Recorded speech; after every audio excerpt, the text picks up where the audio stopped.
So first of all, just as an announcement, you know, if you go onto the Blackboard site, you see how you're being graded, and I think the maximum points, oh, I have to talk here.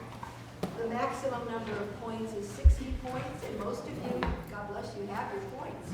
Okay, that's for coming anytime you attend something or participate something.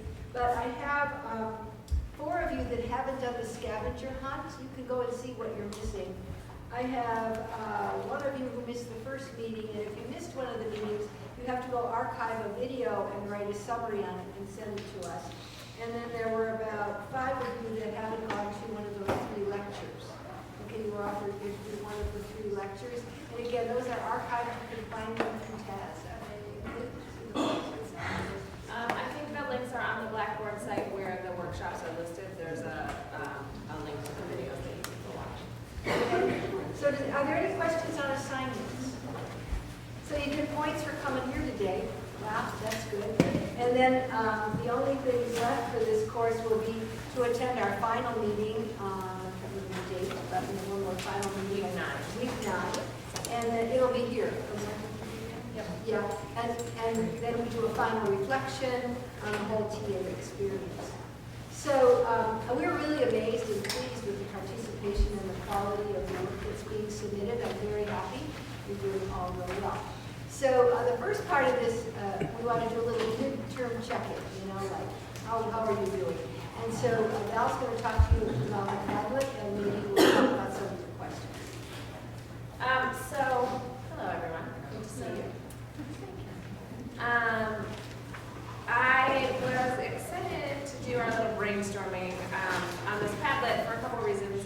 So first off, thank you to the 7 + 6 + 7 people who put a comment on the Padlet. How many people saw this in week 4? Come on, honest. Okay. So let me show you what's happening in week 4 in your class. I posted some questions. This is not the kind of computer I usually use. Some brainstorming questions around like how's it going so far, right? So our goal for this class is to support you to figure out what it means to be a TA and how to find resources that would help you be a better TA, and to also, like on the, we don't talk about this goal that much, but to help you build a community of TAs that recognize that you're all struggling and succeeding in similar and different ways that can help each other. And so that's one of the reasons I want to do this. So I asked you to think about if there's anything from one of the teaching workshops that you attended that you put to use or has been helpful. If there are questions about teaching or learning that have come up in the past 4 weeks, and what you might be finding surprising about your TA role. So then I use this is just a teaching tip. I use this little app called Padlet. Has anyone used Padlet before? See, I'm winning here, you know what to use it. So Padlet is like a post-it note app, and you just go into Padlet and you create a Padlet. I call this one Week 4 TA Brainstorming. And I embedded it in Blackboard. You can just put a link to it and folks can post on it. But anyone can go in and create like a new post-it, like one of these, or comment on things, and you can make it anonymous or not anonymous. Since I don't, we've met a number of times and I've graded a lot of your things, but we haven't actually had that much face-to-face time, and I don't know you that well. I wanted this to be anonymous so that you guys would feel comfortable posting whatever you wanted. You might have been fine posting your name too, I don't know, but I just don't, we haven't had so much face time together. So the things that you can do, so those are some things that you can do. This could be really a good tool for before a review session, right? So if you're a TA hosting a review session and you're like, I think that they're stuck on these things, but I don't know the range of things that are confusing them, they could post to a Padlet anonymously about what they're working on.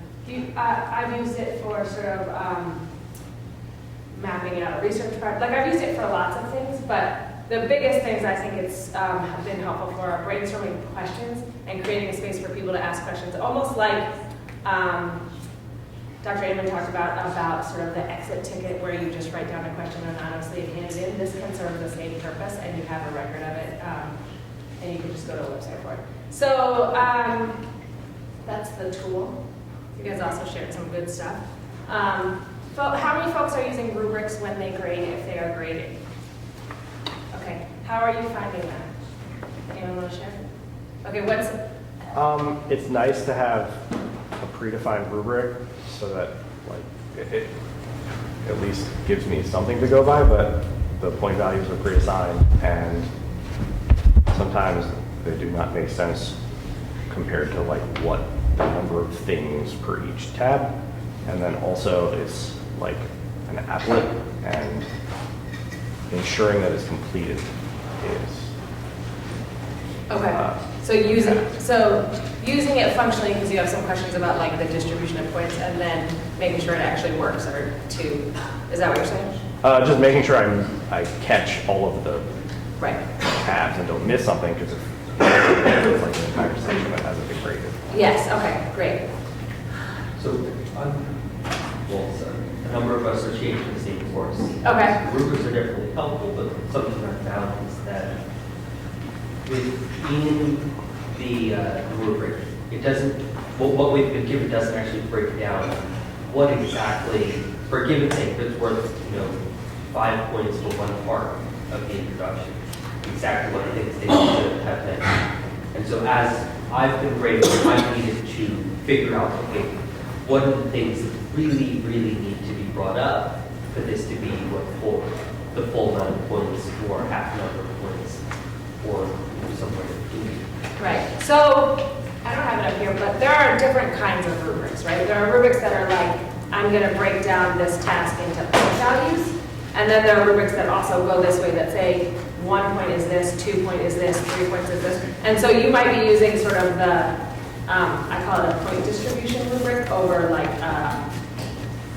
content driven, or I don't know exactly what I call it, but something that's like more descriptive about what each point value makes. And so you might find that you're starting to build it out sideways just to help yourself. And if there are multiple ones of you that are doing it the same kind of grading, you might want to do that together sometimes if the opportunity presents itself. Because I think that it may not present itself. Yeah, or you might be alone, I don't know. But I think that that's something important to think about, is that even though you have a set of point distributions, it doesn't mean you know how to distribute those points. And so thinking about that up front by just looking at like 3 assignments would probably help you strategize a little bit about like 3 points if they got this far, 2 more points if they got this far. So am I not? No, I mean, that's what we have to do, but it's not defined. So like Yeah. we could all be assigned different things. Yeah. And that doesn't homogenize the students' learning either, because we're all Yeah, I would different think that things if and there's assigned more different than point values. one. Are you section the same? Yeah. Yeah, there's like 6 of us that are all in the same, Yeah. that all TA the same course, and like we were just chatting about it earlier today, asking just each other what our averages were, what our point distributions were, and they were kind of all over the place. And but part of it too is a time constraint for many of us being first year graduate students. Yeah. In that, I think on average we each have 80 lab reports to grade, and those are not check boxes. Yeah. Per somewhere between 70 and 80 per, and we have like a week and a half to do it on top of our own midterms and things of that nature. So Yeah. So I would start by saying you're probably all doing a fine job. Like, I wouldn't beat yourself up about it too much, right? Like, part of what's happening is you're recognizing limitations of some rubrics and what you might do differently another time. And then to the extent that you are seeing big, like, so when you build a rubric, if you do it properly, you would do something called, you would norm your rubric, right? So you take 5 assignments and you'd all grade them and you talk about what you care about. That may not be within the department, and it may not be something you guys have time for right now. But it is good to know that that's a thing moving forward, so when you become a professor and you have a bunch of TAs, you might want to do an activity like that to help them, right? So not everything's going to be perfect now. Not everything is perfect for us now. Like I'm always revising rubrics, just because I'll be like, it turns out like I thought I cared a lot about this, but when I see them later and I cared a lot about this, they're not good at this other thing. And so from year to year, I revise assignments and rubrics because of that. And so that's part of the process. Were you guys? I think with respect to that, like that norming, I had gotten lucky in a way with part of this, because the very first lab report that I looked at was one where every single thing that was there and were presented to the students, they had said something about. Yeah. They had referred to everything, so obviously they were looking at it, but like there was no format.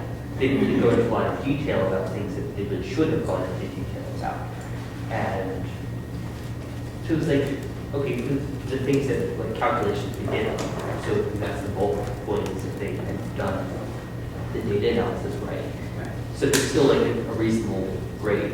And then once I'd seen a few more, I'd seen one that was really, really stellar. I was like, okay, this is what it looks like when someone actually is thinking about the concept and why it is they're doing this and how this is put together.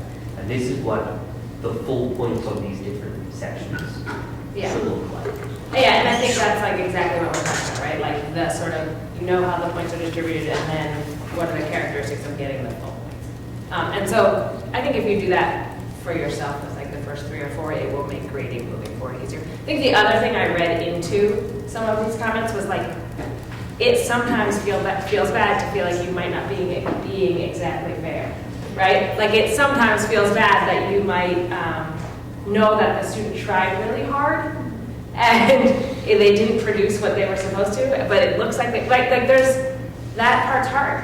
And so the more you can be clear about expectations, like in this report I was expecting, you know, I gave you 3 points because you were missing this, and that next time they would get it, that's helpful, right? Rubrics are also meant to be feedback to students, not just grading. And so if there's any way to just put a tiny comment that's like, make sure you explain this, or add this formatting, or whatever it is, I think that that's the purpose, right? Like grading's not just about checking the box that the student took the test and they're moving forward. Grading is a way for a student to understand where they are and what they might need to work on. And so if there's ways that your grading can help with that, I think that's important. Can I ask, what course is this, physics? Chemistry. Chemistry, okay. And is there a format, a template for the lab report? So Or they is it just- don't have one, No. actually, and I mentioned it to the lab instructor this past, after the first lab report came in, and I asked him, because I had a student that had a really well-written lab report, and I asked him if I could take it and put it up online, and I was told no, because they don't want them having the same, they don't want that lab report getting out and other people just like copying it. But they did say that they'll think about taking it from, because we do general chemistry, where they have like a honor, not honors, the majors have their own chemistry section. They're going to pull one from them and possibly give it to us so they can upload it.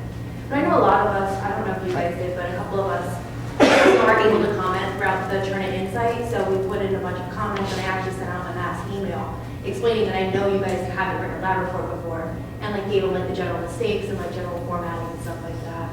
And they seem pretty well receptive. Yeah, and I think to the extent that you can share that across the table, like it is probably the case that you're all seeing the same thing, right? And so even if you don't have time to get together, just forward that. Which you may have. Yeah. So the reason I said, notice that some of the assignments that we have with the documents that you fill in the boxes.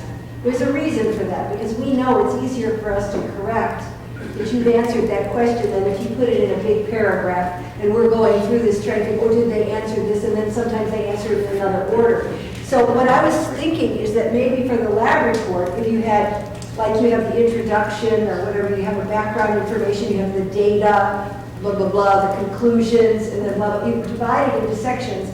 And then what I found as a teacher, I would always grade everybody's first section at once, and then everybody's second section. Because by the time you get through the whole lab report, you can't remember what's at the top of the lab report, you know. So and I did that with tests also. Like if there were 5 big physics problems, okay, then I would do everybody's problem number 1 first, and then everybody's number 2. And that helps your mindset to be a little more consistent as to what you take points off for. When you were talking about this in the classroom, because I've always remembered students used to say, does spelling count? You know, does spelling count? You have to let them know ahead of time. That should be in your rubric. You know, 5 points for format and spelling. I think Grammar's Or something like that. And so, but, you know, if you could, I would suggest this would be a great service to the chemistry department to develop some kind of template and then a corresponding rubric with it. And, For these lab reports, there's a fairly fleshed out rubric as to what things they need to talk Yeah. about. And they have access to that. yeah, That's in their but lab. That's in their students lab. like, do they, you know, I've had students where, you know, the ant does this, yes, what happens? It turns blue or something. I mean, you know, or the students, after a 15-second, well, they go on and on for a whole paragraph of what happened, then it turned blue. So there's a big difference as to what you do there. So what you need to do is develop some kind of rubric. I think I would be happy to sometime So work with you the to way maybe the- look at one. The way the rubric is set up and presented to the students, it's set up as if it is a template for how to write it, but they did not understand that. A significant portion of them did not understand that that was the format, that it should be in this order, presented with headings, like, and That's why I make a Word document. Right, that's so, boxes. yeah, so I think, right, like we're having two levels of conversation. One is, like I said before, like what's happening right now. yeah, And the other is like moving forward, what Right. might you do, right? And so when you hand out the rubric, you might say, heads up, this is also kind of like an outline for what I'm looking for, right? You might make that, like, things that you're willing to be transparent about, you should be transparent about. Right. And you're getting a course that someone else designed, right. and so that means that they did that intentionally or unintentionally, and you have to fill in some of those pieces, Yeah. right? And so just sort of being aware of some teaching decisions that might be implicit that you could make explicit to students, I think would be helpful. And I don't know if anybody else from at least chemistry has had to deal with this, but I ended up getting a flood of emails. Students were more concerned about, so the course, rightfully so, as a lab course, you don't want to rewrite the manual every year, has a very big focus on plagiarism issue, and we send everything through Turnitin. So they give a baseline for what your Turnitin percentage should be. However, many of these students don't know how they write yet. And if you're a concise writer for science, especially considering they had to type out their calculations, you're going to get a high Turnitin score, even if your work was completely separate. But the course they emphasized so heavily what the Turnitin score was that I had students that actually wrote a horrible lab report because they spent so much time trying to tweak the report and emailing me at 11:30 the night before it's done, like, oh my God, it's 30%, it's 28%, when the rubric says oh, it's 20 to 25. So fighting that uphill battle on that end was a nightmare too, to keep reminding them I still have the final say, and it's really hard to accidentally plagiarize something. It just so. I mean, if you're doing a calculation, if they're all the same. If they're right, they're all going to be the same. And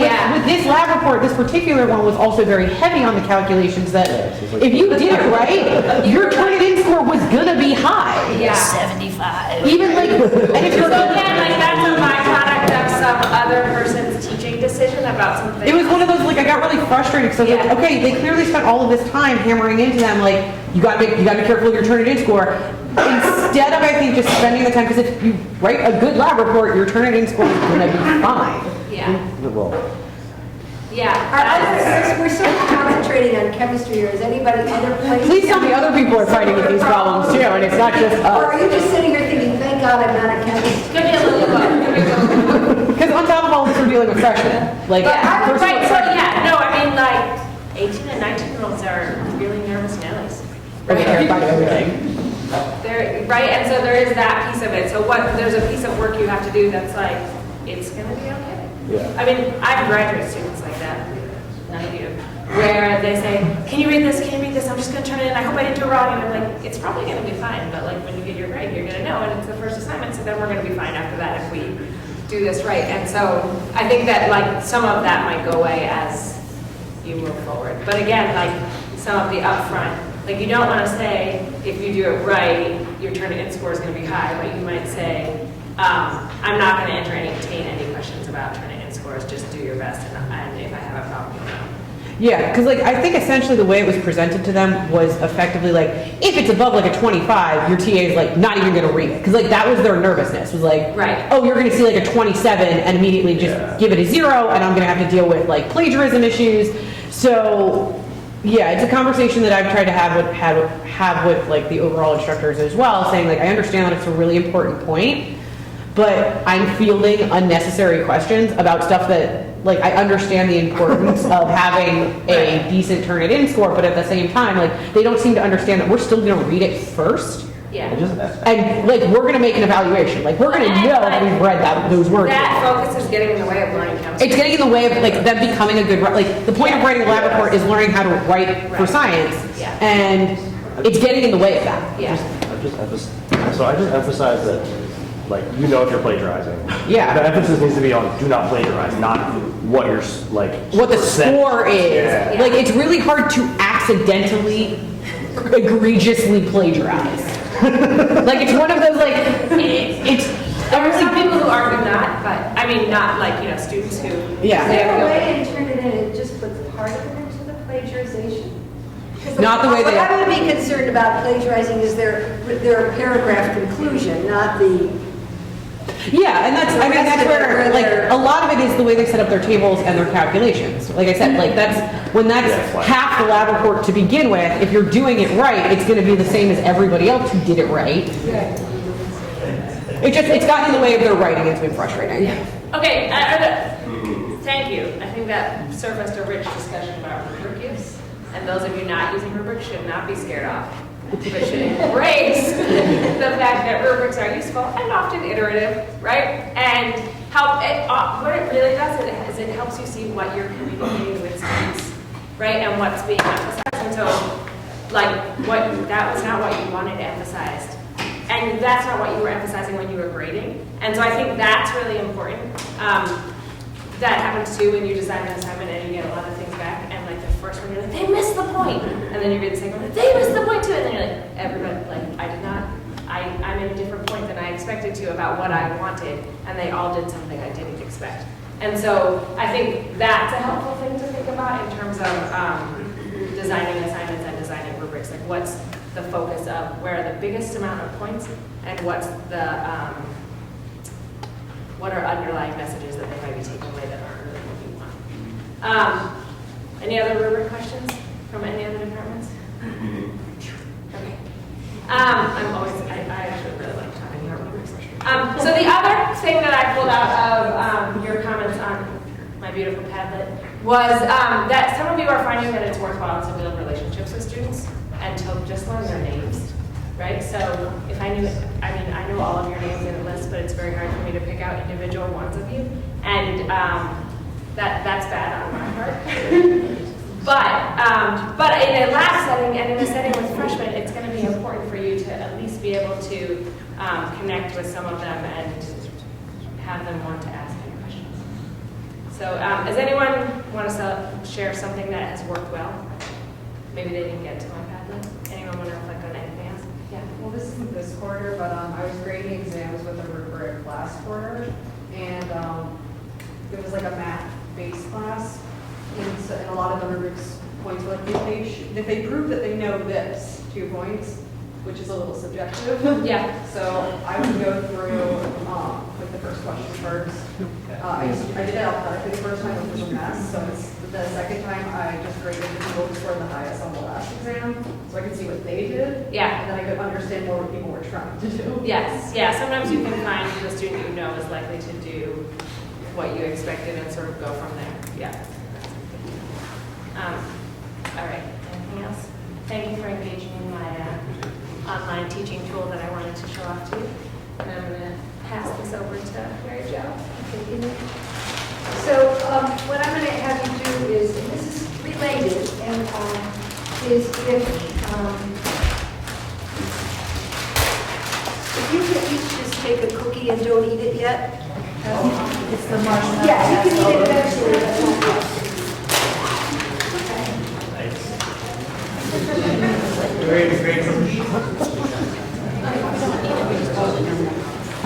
That's not good.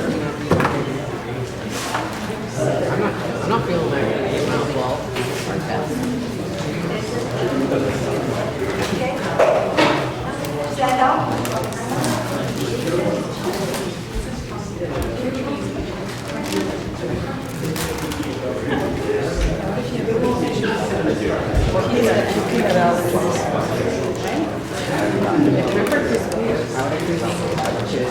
I'm running this afternoon.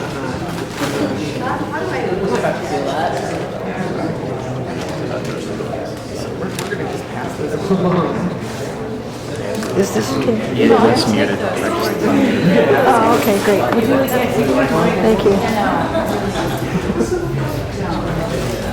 Okay, so this relates to what we're going to talk about today as far as rubrics go. And you sort of already know the answer, but I want you to look at your cookie. And I heard some gentlemen here giving the pizza some grades, you know, like this week's pizza was a C or last week's pizza was a B. So what I would like you to do is you can look at your cookie and then you can eat your cookie. You don't have to eat it if you have allergies or whatever. But and then give it a grade. How would you grade the cookie?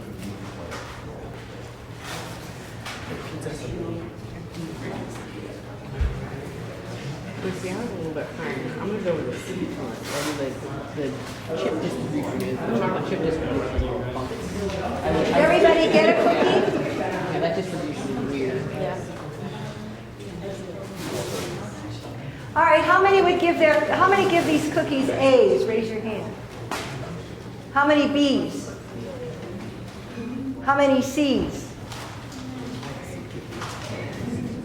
How many have the cookies failed? Oh, okay, good. Some cookies are a flop. Okay, you can see that this is exactly, well, why? Notice what happened here. This is exactly what we were talking about in grading, consistent grading, okay, is that we had everybody looking at the same cookie. They're all out of the same company, but we gave it everything from an A to an F, okay? And that is because of what? Bias. Rubrics. We don't, in other words, do we really, not so much rubrics, I guess, but before we can teach or assess anything, we have to know what we're hoping to achieve. So, for example, I go crazy over those nice insomnia cookies because they're nice and soft and chewy, and usually you're tired and you need to have a cookie anyway. But now these fail very much because even though these were the chewy kind, notice they're not very chewy. So why are they not very chewy? What was the intention of the manufacturer? They have to hold up, right? They have to go across the country. They have to be in a truck at various temperatures. They have to sit, have people throwing them around and putting them on shelves and so forth. And so the cookie is designed not necessarily, the decisions about the cookie were not necessarily on how delicious they were or how pleasing they were. So this, what we're going to talk about today is about what you're looking for, okay, what our goals are and what we're actually striving to do. And this will relate to our rubric. So think about the last class. Some of you are not teaching. Who is not teaching? I know some people are not teaching. So you just have to be patient and hope that someday you will be teaching. But what I would like you to do is think about your last class and what were you hoping to accomplish? Whether it was a class, a lab, a help session, whatever you did as a TA when you were interacting with students, what were you hoping to accomplish? And write down an objective that you had for that session. Now, when we're a teacher, our objective should be read like this. At the end of this class or session, the students will be able to. So would you just write down what one of your objectives were for one of your last classes in that format? Okay, or write it down or put it in your head. Okay, do you know what it is? All right, you got it. So, what were you hoping to accomplish? And at the end of this class, the students will be able to. All right, because you have to do this. And then think about the verb in your objective, but do not use the word understand. Okay? Why not? At the end of the session, the students will understand life. No. They will understand this. What does it really mean to understand something? Did you ever have anybody come up to you and say, I understand what you're going through? That's a bunch of, nobody understands what I'm going through, right? Okay, understand is a very difficult word to really do. So I want you to think about an objective that wasn't just understand. Can you do that? Okay, we'll just leave that alone right now. Keep that in mind. Okay, this class was called Working Backwards. And so when we're designing a lesson, a unit, a course, anything, we have to go backwards. All right, so, and in education, we call this backward design, and in our largo, or in lingo, okay, it's called UBD, Understanding by Design. Okay, so this is a whole movement in working with designing lessons, curriculum, and everything that has to do with working backwards. Okay, so we're talking about understanding by design or working backwards. So there are 3 stages of backward design.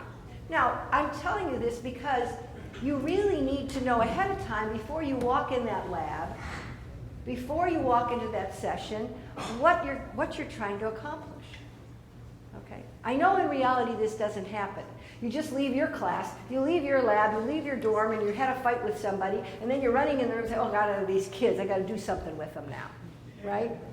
And that's really not how it should happen. There should be some kind of intention in the plan of what you're doing. So we really have the first state, backward design, is to identify your desired results.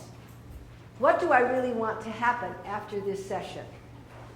Okay, what is the desired result that I'm looking for, that the students will accomplish or will have achieved? All right, that's important to know. That's the first thing.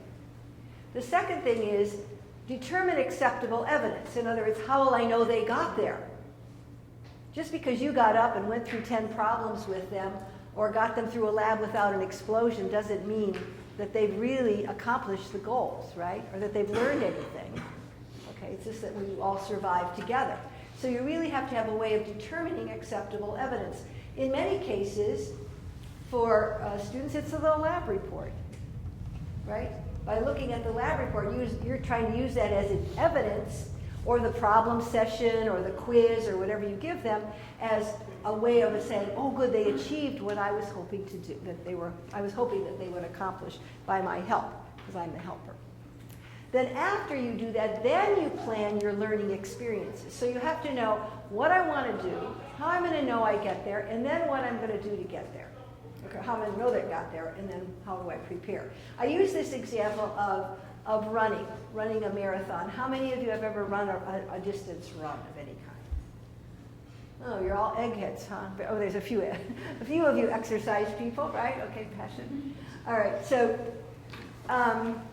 so let's say I have a goal or an objective that I want to run a certain, there's another AIDS walk. There's always kind of runs around the city. Did you notice? Okay, there's always somebody running somewhere. All right, so there's a run, and I want to make this 5K, and I want to make this time. That's my goal. Okay, that's what my desired result. How will I know I get there? Well, that's easy. I'll just run out and I'll look at the clock when I cross the finish line. But now what happens if I want to make that time? That decision, that goal, determines everything I do, right? I don't get up in that morning and never run before and get up and decide to run. You know, I know this from experience. I have a son and daughter-in-law who both run marathons. And, you know, it's what they eat. It goes for months. Okay? Preparing goes for months. What you eat, how your exercise, what kind of shoes you buy. Okay? All of these things. What kind of time you have to make at this many weeks and this many weeks and this many weeks. Those are, so all of your activities, your learning activities, are getting you ready for that goal. But you can't know what those learning activities should be unless you know what the goal is. Okay? So this is really why it's very important when you're teaching that you have the end design or your goals in mind. So when formulating your lesson, your lab goals or whatever, you have to have a clear vision of what you want. Right? It's very clear. You have to know what you want. Okay? And to do this, you have to know the content of what you want the students to know, the content, and also what we call the level of thought. What are you hoping to achieve? And this is what we're going to talk about today, this level of thought. Okay, and we must be familiar with Bloom's taxonomy. How many have ever heard of Bloom's taxonomy? That's important. That has to do with the level of thought. Okay, so I want you to think about what you're doing with students, because we think about it in terms of content all the time. Okay, I've got to do thermodynamic chemistry experiment. They have to find out this, or this redox reaction, they have to have this. Or they have to show Newton's law, third law. I know these. Or they have to know this theorem in mathematics, okay? Or this biological process. So that's the content, okay? But the level of critical thought requires that, that you understand Bloom's taxonomy. Because as educators, we have to think about this more closely. Okay? So first thing I want you to do, all right, so let me tell you first. So in 1950, oh, you know what a taxonomy is, don't you? Did I go back? Did I miss this? Yeah. So a taxonomy is a classification, okay? So we love to put things in boxes, don't we? Our life, humanity, is putting in boxes. Democrats, Republicans, you know, bisexual, asexual, homosexual, dupersexual, multisexual, whatever. We have all these boxes, right? We want to put everything in boxes. Male, female. In science, you want to put acids, bases. Okay, our life is putting things in boxes. We made the boxes. The world didn't make the boxes. God or whoever it was didn't make the boxes. We make the boxes. So we love taxonomies. And so why do we put things in boxes that way? Why do we like putting things in boxes? Brains are lazy. What did you say? Brains are lazy, and it's a cognitive thing that we do just because. Yeah, and well, how does that make us get over our laziness, or how does that help our laziness? We can we put things into categories, and that enables our brain to access that information. Sure. So, for example, if I told you that a giggly witch is an amphibian, even though you've never heard of a giggly witch, I never did either. I just made that up. Wasn't that clever? Okay. You automatically know something about this thing, right? It's an amphibian. What do you know about it? It likes water and land. Okay, so that's something you know because you made a box. See, so this is really important for us to make boxes. Our mistake is when we think that the boxes have have rigid boundaries, and we'll talk about that later on. Okay, so what happened in 1950, a professor named Benjamin Bloom and got together with a bunch of his other educational college professors, and they said, let's think about what the boxes are of what we do to our students.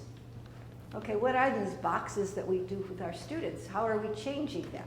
Because we're teaching them skills and affecting change, right? You realize that you want to change something in this child. This little freshman comes here, they have their little head, and they have their little physics book or their math book, and you want to change something there. You want to create a change, help them know something. So he said the first thing we're going to do is make 3 boxes, all right? 3 boxes. So now all of you, so that you stay awake, I want you to go like this. Come on, everybody. That's to keep you awake. It's a little exercise. Okay, good. That's your cognitive skills. We want to change their cognitive skills. Okay, this is important, and that's where we spend most of our time as educators, is in the brain. Okay, I want to change their knowledge. That's why they pay money to come here, so they can learn the great wisdom that's in these walls. Okay, the cognitive skills. But now I want you to go like this. That's our heart. Those are affective skills. You have an affective domain. That's our heart stuff. Because sometimes, as an educator, you want to really change somebody's feelings or passion about something, right? I want my students to go away really understanding that global warming is their responsibility. Okay? Or if you believe in it. I don't know. So you want so that's an effective change. I want to get a passion about this. Okay, I want to change their heart about something. How many of you have gone to a movie and come out crying? Ever? Anybody? I do it all the time. A little sap. Okay. So what do movies do? What do directors do? They're changing our heart, right? They're affecting us emotionally. They're affecting our emotion. And so sometimes we do that as educators. The third one, I want you to go like this. This is your psychomotor. This is your physical domain. So sometimes we want to teach something. We have a coach that wants to teach you how to do something. You have a biology person that wants to teach somebody how to focus a microscope. That requires, or manipulate little cells, right? Or do this kind of stuff. That's physical. You're working with physical things. And so as educators, we're always trying to educate a change either here or here or here. Okay? So that was Benjamin Bloom's first 3 boxes. Now today we're just going to look at the cognitive domain. That's your head domain. Okay? And so this involves the development and knowledge of intellectual skills. Okay, we need intellectual skills. Now that box is divided into 6 boxes. Okay? So they like boxes, these guys. All right, so we're going to divide this into boxes. And before we can understand these boxes, I'm going to have you do a few things. All right? So the first thing I want you to do is I want you to memorize the capitals of those countries. Would you just memorize the capitals of those countries?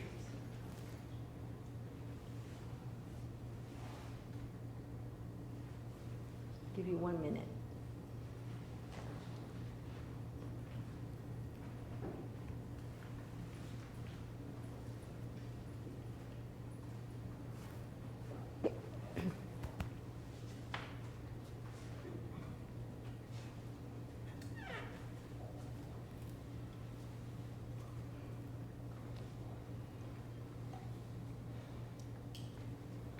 Okay, time is up, folks. All right, how'd you do? Would you write down those names, please, or put them in your minds to make sure you can do them? Notice I was real tricky. I changed the order. You think I'm an easy teacher? No way.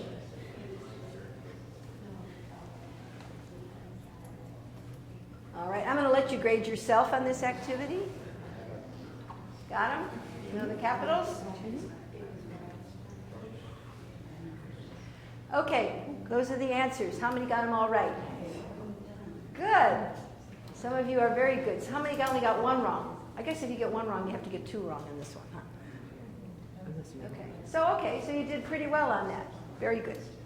All right, so that was one activity. Now there's another activity, and I want you to work with somebody next to you on this, okay? Or groups of 3, okay? I want you to compose a sentence that includes the following terms. 1 sentence: Cinderella, nanotechnology, conflict, and constipation. Would you just write with somebody at your table? I'm going to ask for some volunteers to share their sentences. Yeah. And you can put like constipated instead of constipation if you want. Actually, change the name. You can find a number of addresses. I can't be the only one who has GI issues when they have conflict with their research. Can't possibly Cinderella's conflict with constipation. Technology. See, you had the problem-solving route. See, I immediately went to personal experience and conflicts with research and gastrointestinal. Okay. All right. Can we share our sentences? Who wants to share a sentence? Over there, the chemistry people. Cinderella sought to address conflict and help arrest constipation using nanotechnology. Oh, could you say it again, slower and louder? That Cinderella sought to address conflict, help arrest constipation using nanotechnology advances. Oh, very good. Good. Cinderella's smarter than I thought she was. Anybody else have a comment? Sentence? Yes. Cinderella had conflict about using nanotechnology to resolve her constipation. Oh, okay, yeah. I don't know. Are they using that? They're using nanotechnology for everything these days. So there might be somebody that has a wonderful NSF grant using it to solve this problem. Anybody else? Another sentence. Oh, come on. I had to have 2. I had to have 1 more. Do you have one? No? I mean, Cinderella used nanotechnology to resolve her conflict with constipation. Okay, all right. Anybody else?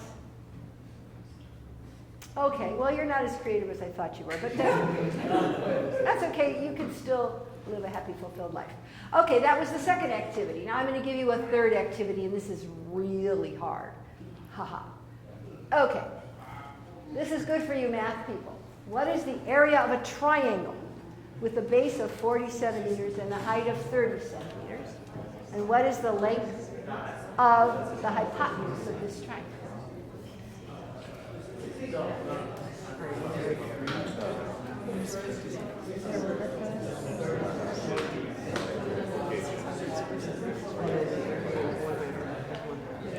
All right, who wants to tell me what the area is? Yes, sir. Area is 600 centimeters. Wait, we haven't answered it, yes? Area is 600 centimeters square. That's good, and you even put squared centimeters. That's very proud of you. Very, and the hypotenuse is 50. I think that's what I had too. Let's see. Yes, how many got that right? Good, you're good. You so all remembered the whose theorem? Pythagoras. Pythagorean theorem. See how smart you are? Okay, good. Now, I have to tell you the next problem. I forgot to bring the paper, so we can't do it. So we're going to, it was about chickens, and I forgot to bring the chicken paper, so we're just going to skip it. What about? Okay. What about which chicken? It was a whole big study sheet with chickens. So it's all right. So we're going to skip that activity, but we're going to go to another activity right now. And so I want you to evaluate some pieces of artful glass. Okay, pieces of artful glass. I'm not going to tell you much about them, but I want you to rank them. So these are 3 pieces of glass that are carved, or they're etched beautifully, and they were sold. They were once available for sale. And the first one is called, A is called New York, New York. The second one is called the Elusive Buck. And the third one is called the Mystic Castle. Now, if you were putting price tags on each of those, just without knowing much about them, would you rank them A, B, C, A, C, A, whatever? Well, how would you rank them in terms of the most expensive to the least expensive?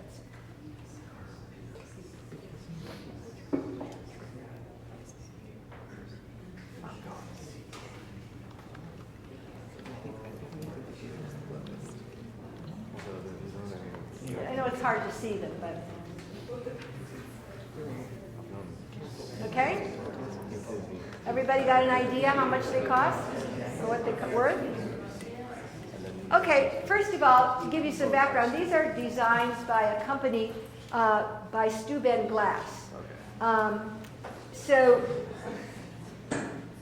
these were limited edition pieces that were designed and once sold by Steuben Glass. Have anybody ever heard of Steuben Glass? Okay, have you heard of Corning glass? Yes. Yeah, everybody uses beakers. Okay, Corning makes glassware. Big glass company in New York, makes all the beakers in the world and all that. Okay, anyway, Corning Glass once had an art division where they had glass blowers and designers make these beautiful pieces of art. And by just etching the outsides of them, they didn't put anything inside. And they came up with these pieces. So, but they went out of business. It's a shame. But anyway, these are the last posted prices for the piece. The most expensive one was which one? New York, New York. New York, New York, which sold for $51,000. Okay, if you have one of those today, you're really lucky if you bought them. Okay, so New York, New York cost $51,000. The second one was the Mystic Castle, which sold for $21,000. And the third one was the Elusive Buck, which sold for $14,000. Kind of big prices, okay? That's a little difficult for you to do. Did anybody get them all right? A few of you, okay. Okay, why didn't you get it all right? Yes? I did ABC. I ordered it with ABC, not simply because of the alphabetical order, but I mean, A, I think, was obviously the most costly. So, but you had did you have any real other basis other than ABC?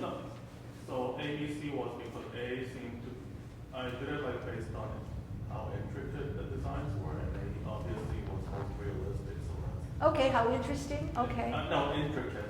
Oh, intricate. And B, I think I was comparing B and C, and like, I think B was more intricate because I saw like the tree branches on top. Okay. So you looked at the outside, the intricacy. Anybody else? Why did we have a little difficulty with this? Or I don't know the size. you didn't know the size. Okay, that's very good. Anything else? Yeah. I chose A because I know New Yorkers love New York, so they show up, they know big money for something based in New York. Okay. And I think the Mystic Castle next to it looked like it was engraved from upside down, which I think would require more skill and probably more expensive. And then the elusive buck looks like it was engraved from behind, so I feel like that would be less expensive. Okay, so they really didn't have any other rationale other than those things, okay? Let me just give you a little background. One, the reason that, first of all, the pieces are magnificent. They used to have a flagship, well, first of all, the reason I got involved in studying these pieces was because I used to do a program called Physics on Fifth Avenue, where I took people down Fifth Avenue and we did physics experiments. And Steuben Glass had a flagship store on Fifth Avenue where they had these pieces on display. It was quite amazing. And why would I have taken my students in there? Because it's a perfect example of total internal reflection and refraction of light. The one that mostly made me interested was the elusive buck, because the elusive buck was such that when you walked around the piece, the buck would disappear and reappear, depending on, again, the concepts of total internal reflection. So they were quite nice. They took it out of the chest for us and with white gloves and didn't let us touch it, but they let us use our laser pointers and our protractors to look at angles. So that's how I got interested in this. The New York, that's my stupid phone, which is on silent. Now, can somebody please tell me how anyway, I have it on silent. It doesn't obey me. New York, the reason it's so valuable is that if you really rotate it, I don't have that right view, is you see the Twin Towers. And this was done right before 9/11, so that was significant. Anyway, that's just interesting. But notice evaluating something like that is a little bit piecemeal. Okay, the last thing is, how do you design a fashion show to demonstrate what you learned here while at Drexel? How do you design an experiment to demonstrate what you believe? So when we're talking about creating something, okay, how many of you haven't been here maybe, but we have a beautiful College of Media, Arts and Design where these people study fashion. And the seniors, when they graduate, do a whole fashion show. Has anybody seen that? It's amazing. It's amazing. It's like Project Runway, like something you see in New York or in Paris. So, but what you have is these students who have designed something, or you have engineers who designed a project, okay? Or you guys, you're getting a degree, you have to design an experiment, right? Or design a project that's never been done before. That's why you call you doctor, right? You can't do anything that was done before. You have to do something new, so you're creating something. Okay, so those were just some examples of what we did. So what I was trying to do was show you how we move through Bloom's cognitive domain. Okay, what was the first thing I asked you to do? Memorize things. Memorize. Okay, this is the lowest level. This is remembering learning, the remembering level. Learn some information. Okay, you learn the names of the capitals. What was the second thing I asked you to do?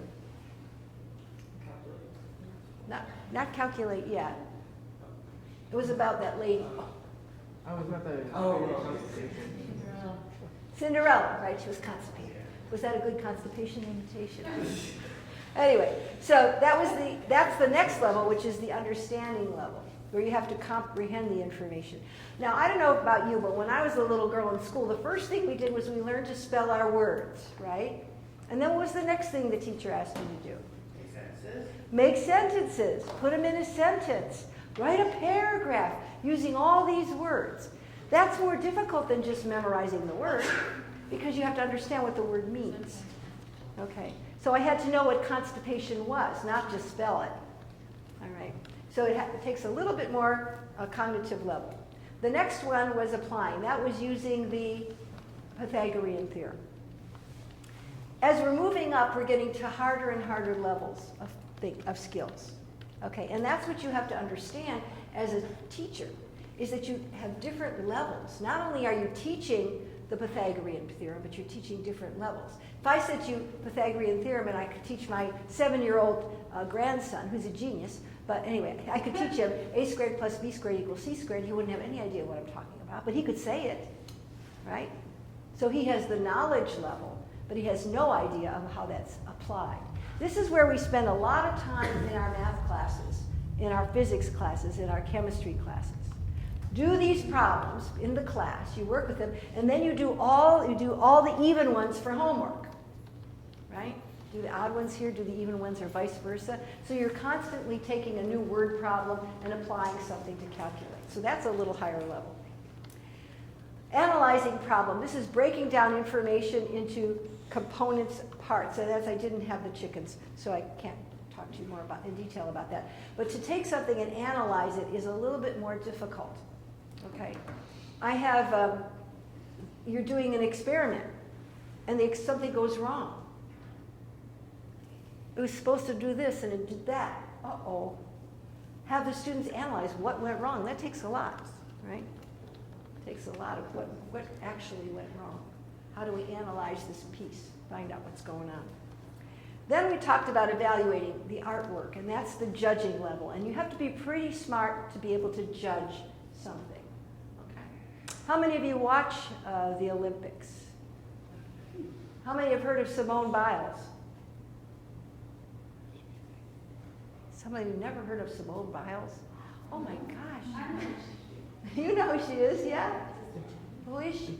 She's like one of the greatest gymnasts, right? Gymnast. If you haven't watched in the news this week, this girl flipping around like crazy. She's the most decorated gymnast in the whole world. She's what, 20 years old, 24 years old, something like that.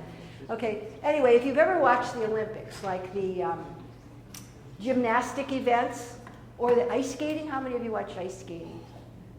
What do you do for your free time? You know? I run and I watch Olympic. I run and I watch sports. Anyway, so I'm always amazed when I watch these like competitions, like ice skating or like these gymnasts jumping around, and they'll say, "Oh, her finger was too high. That's a 2-point deduction." Hello? I mean, to evaluate, you have to know so much, right? You have to know every piece of what's going on. It looked gorgeous to me. Some triple axel or whatever they did. Looks brilliant to me. Or some ski jump. But they say, oh no, this was wrong, this was wrong. So when you're evaluating something on that level, okay, you have to really know a lot about that level. Okay, it's really important. So evaluating is harder than just any of those other levels. And then the most difficult level is the creating level. Okay, so this is when you have to put everything together. And that's what you're actually doing in your doctoral programs. You're expected to get to this level where you actually take all the stuff that you're learning and going through, and you're going to create a doctoral dissertation, some kind of product that you produce. Anyway, so this is what we look at when we're talking about the cognitive levels. These, and then I want to put that there's not always clear distinctions.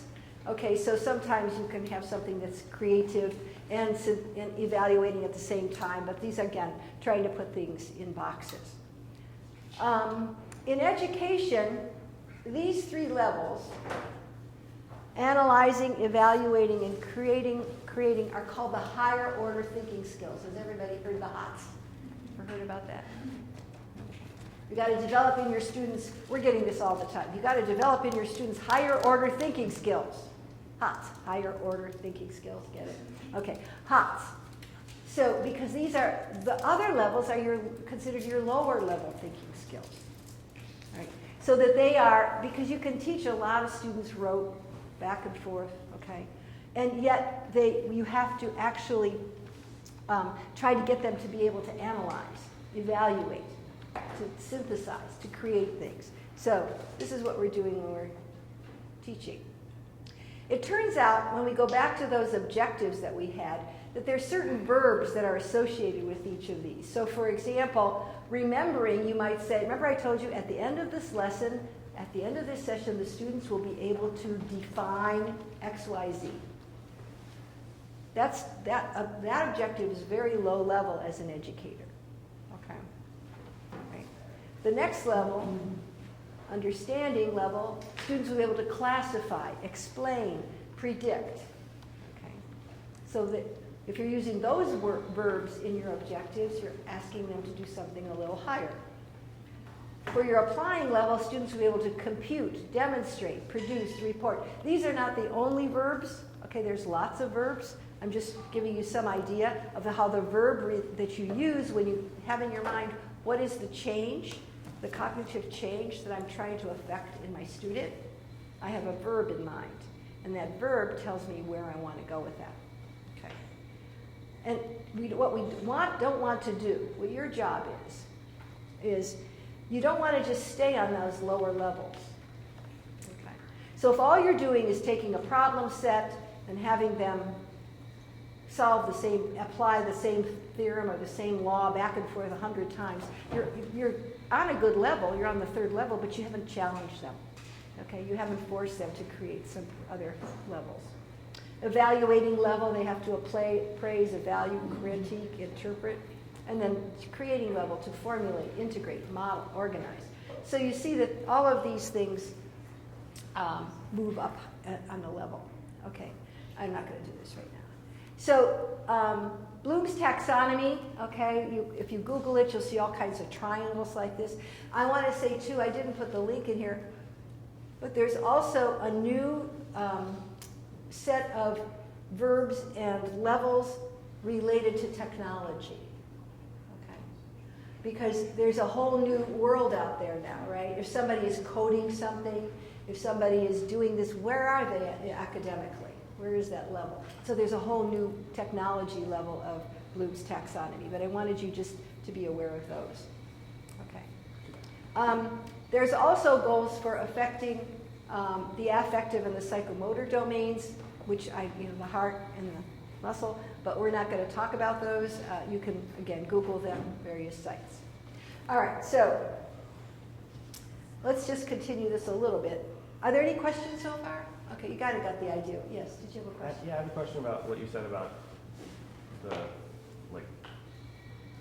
Bloom's taxonomy and technology. Couldn't you just apply the same taxonomy to utilizing technology?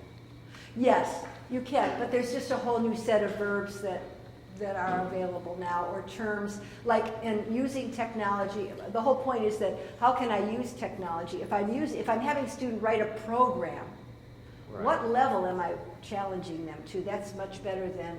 So it's just it is applying it. It's just scripture specific to.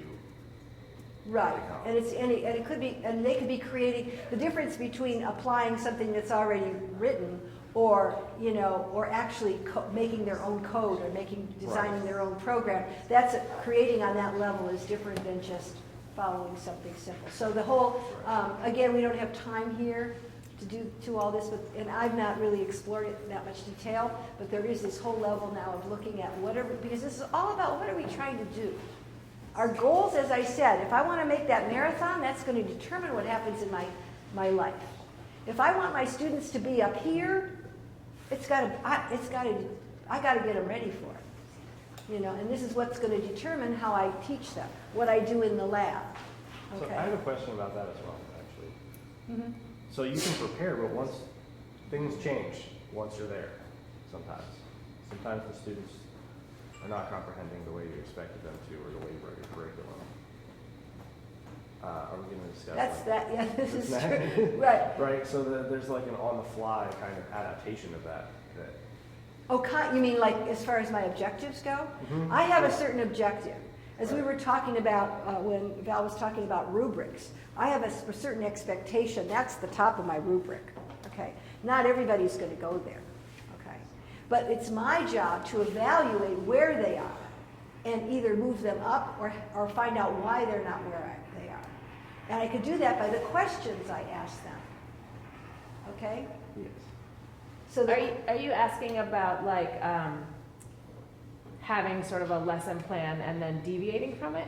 Yeah, because you set your goals and you have a curriculum and a goal for where you would like your students to get to, and you write a lesson plan for that goal, but then they get there and they're not ready to even engage in it. Yeah. I mean that happens, right? And having sort of some understanding of how to frame good questions helps you understand where they're stuck, right? So your lesson plan isn't you almost never don't deviate from your lesson plan. Right? You're working with people and humans, right? So it's hard to sometimes both be a scientist and be someone who has a concrete plan of what you want to do, and then recognize that you're going to get into the classroom and students are going to either have done exactly what that you expected them to do and they don't need your lesson, right? Or more likely have not done what you asked them to do or did not understand what you asked them to do, and you're going to have to do a little digging to figure out where they are so that you can get them where you want to be. But if you aren't able to ask good questions, you can't figure out what they know.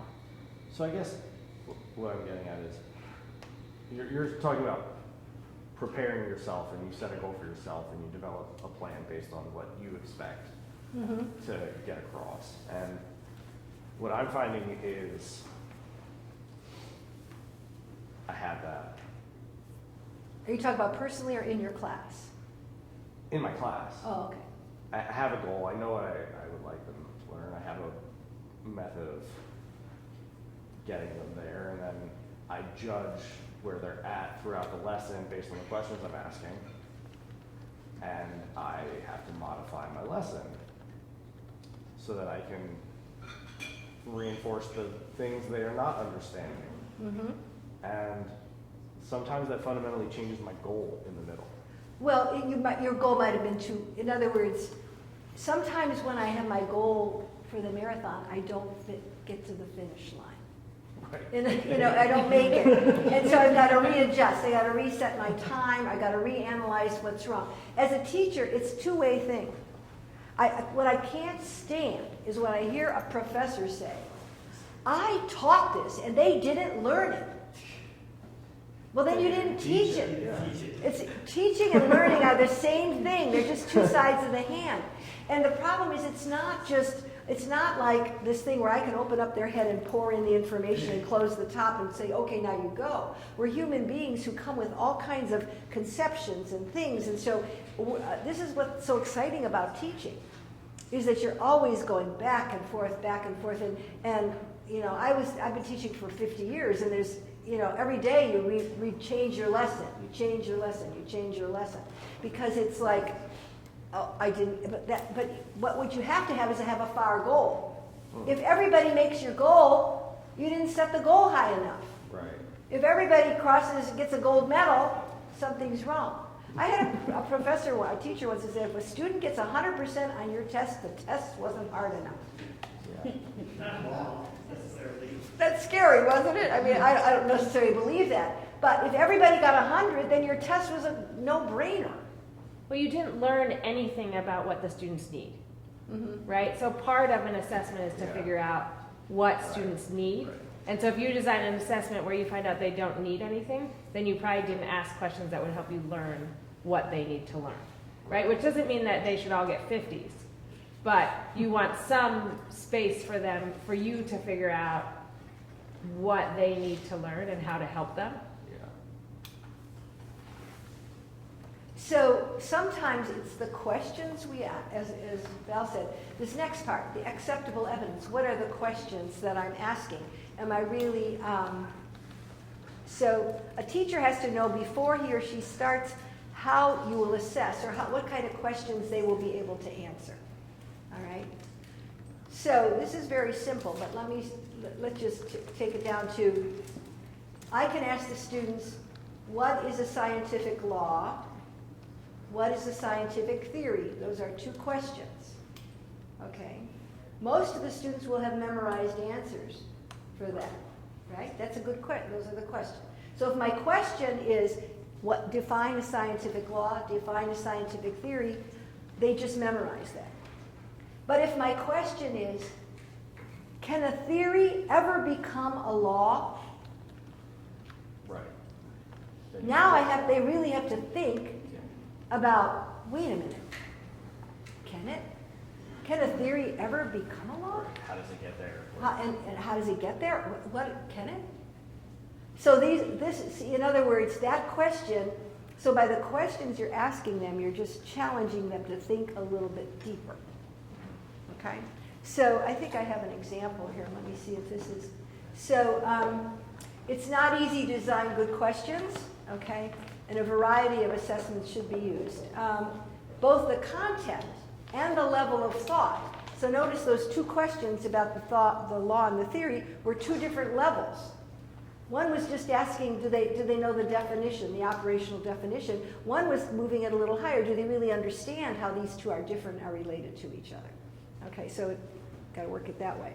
So this is where it's at. Let's look at an example. Oh.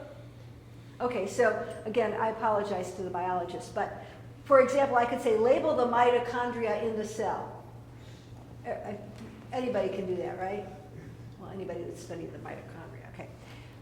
But if I ask the question, if the mitochondria is removed from the cell, how will the cell activity be changed? See, that's asking a total different understanding question. So I don't know if that making sense.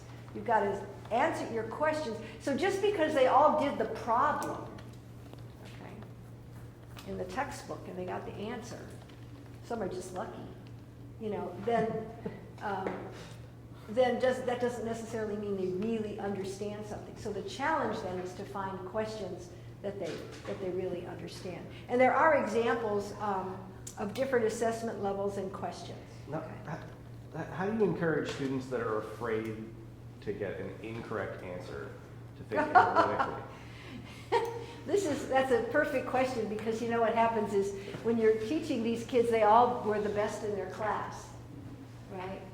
They're all good students. By coming to Drexel or the hardest classes I've ever taught were the AP classes or the advanced classes, where all the kids were too smart because they're too afraid to show that they don't know anything, you know. And that's, you know, I don't know, Val, do you have a secret way to? I don't have any secrets, but I think there's a few things to be thinking about, right? So what are the consequences of getting things wrong? What kinds of questions are you asking, right? How can you upfront some conversation with, like, I'm expecting you to get this wrong, Right, or it's okay right. if you get this wrong. I just want to generate ideas so we can have a conversation. Right. So that's one thing you can do.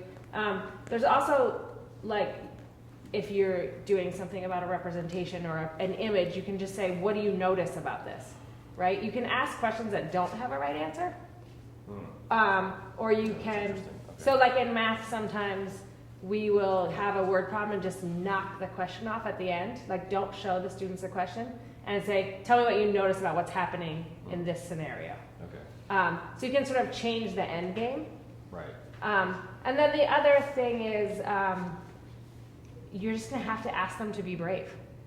Right? Yeah. Right? Like, that it is, they might not know their peers that well. It might not feel like necessarily a safe space. Yeah. But ask them, say, like, I'm going to ask you to be brave, because in order for us to figure out where you're stuck, I'm going to have to know what you're thinking. Right. So Or if you're stuck. And so just tell me what you're thinking. Or you can do something like a Padlet, right? Like an anonymous way to share thinking. And say, like, I'm expecting 20 or 50 responses. Yeah. So just jot down and then, like, cross your fingers that they don't put up something that's, like, totally profane, right? Right? Like, there's some risks, right? There's some risks with anonymous. But I think you want to, at least for me, like, my teaching style is to sort of acknowledge that I'm asking them to do something that might be challenging. Right.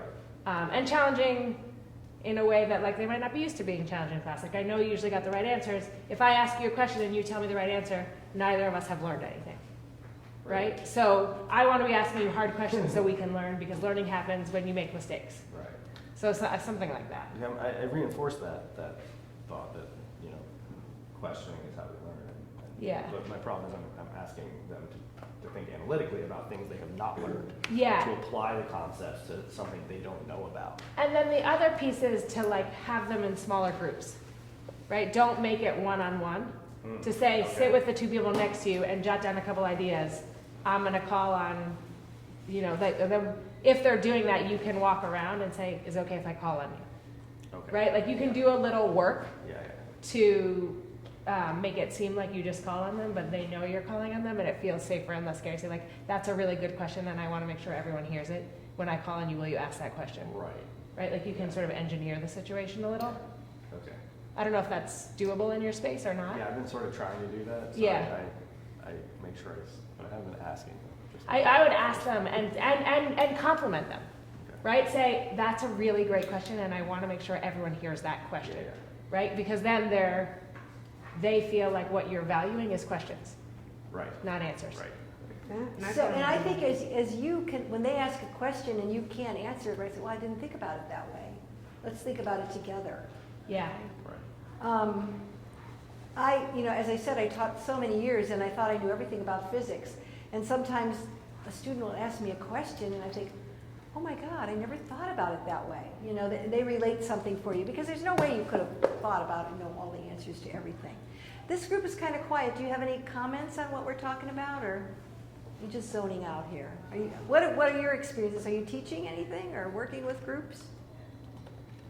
Some of you, the chemistry group is such a noisy group. It's hard. We got a word in edgewise, you know. We gotta work it. Anybody have any other questions? Yes. I mean, just to piggyback on that, what I've done is I do break all of my recitations into groups, and a lot of my students are very uncomfortable with the math. So first I always say, like, all right, some of you have done the problems, some of you may have struggled with them. Like, first, every group is like, come to a consensus answer. So it's the safe space of like working with their peers, especially, you know, week 4 at this point, you know, they're feeling a little bit more comfortable with like, because there is a comfort level to getting in a group of like 4 or 5 students and being like, oh, like 3 of the 5 people in this group weren't sure where to go either. And then my other thing is, particularly for some of the math or something like that, is making sure that I highlight like to what point they got things correct. Right? To be like, oh, like they may have gotten like the wrong number or something may have gone off the rails. Be like, all right, I like the way you set this up.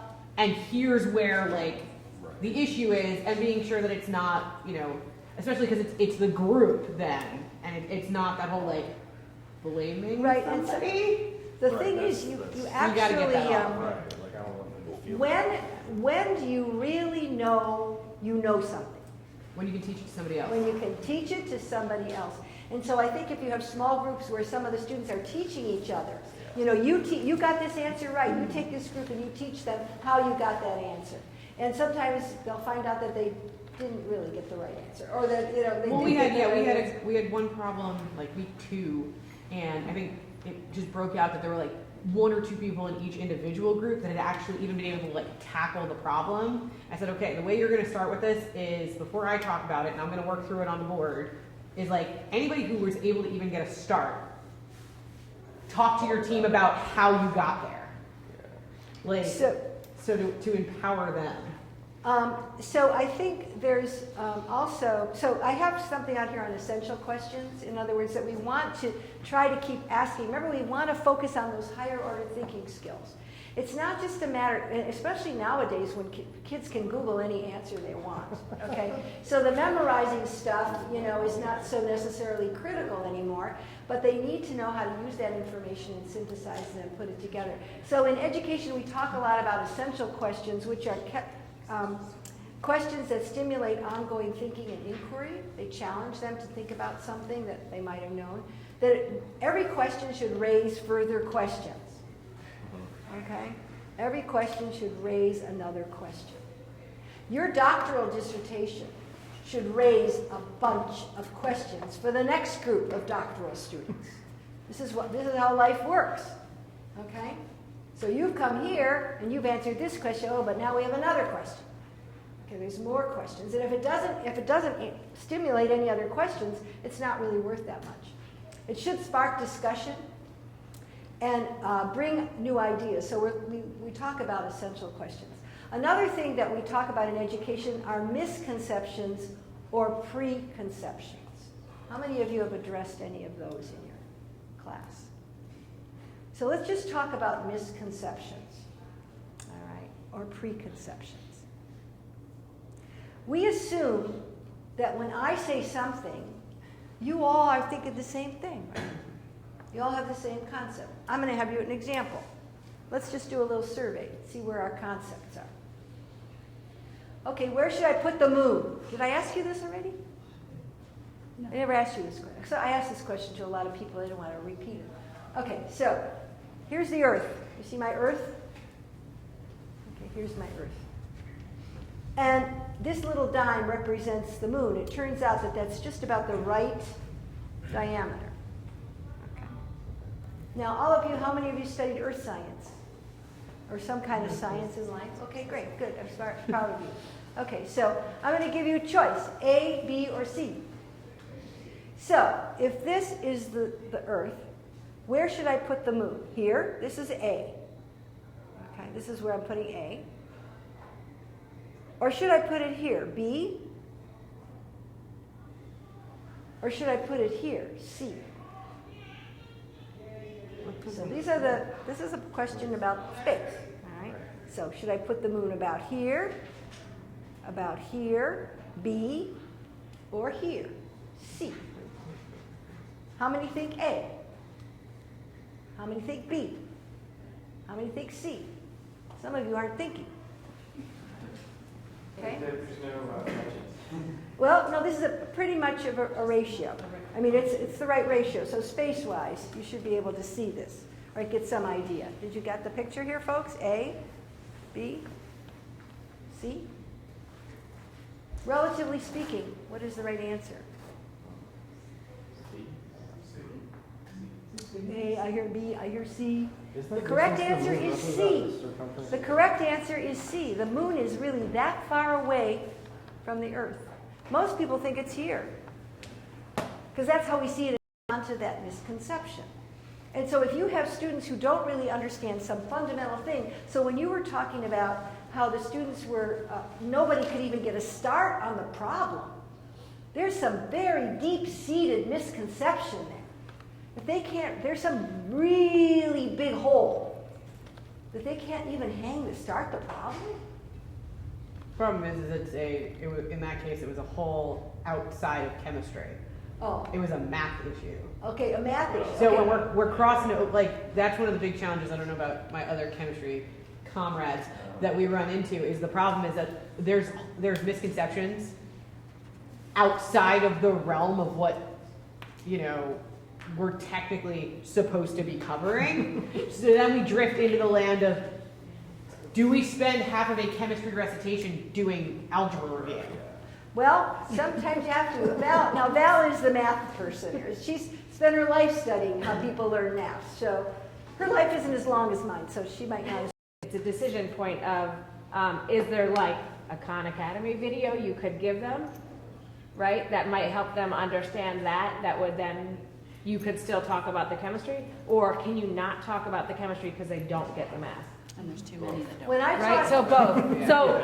So go for Khan Academy, like it's there, you can Google it, find it easily and send it to them, right? Like play it on like 3 times speed and just make sure it's doing the right thing and then send it to them. Those explanations are pretty good. I'm just trying to save you time, right? But you don't need to watch the video, you know how to do the math. So the question is like, did you pick the right video? when I taught, again, this was on high school level, but it's AP Physics, I used to give them a math test, my own personal math test, the first day. It didn't count, but I would just, because they have to know trig, they have to know all these things, and I would just, I could find what I needed. And so we'd have to work with them, or, but you know, you have to evaluate this ability. If they can't get one thing from one side of the equation to another, then this is serious. Oh, they couldn't even get to the equation. Right. They couldn't get to what do they need? What are they even looking for? Like, They couldn't define Nothing. what X was. They didn't know to go to X. They don't know what they're going to get. So anyway, I get a little heavy in the weeds on chemistry, but these are questions, it's really important, and so your job is to try to probe where they are. We talk about assessment in education on 3 levels. We have at the beginning, the middle, and the end. The beginning, we do a diagnostic assessment. You know, when you go to the doctor, before he starts giving you pills, he makes a diagnosis. And so like a little pre-test on something maybe would help, little diagnosis. A formative assessment is done during the process. So in the middle of your help session, or in the middle of the lab, say, stop, everybody. Somebody has a question, let's talk about it. So you don't lose them all on the way. You know, you've probably taken these courses where you have a midterm and a final, and it's just those 2 grades that determine your life. Have you ever had that? That's horrible, right? Because you have all these classes, and 5 or 6 weeks later, you're still in week 1.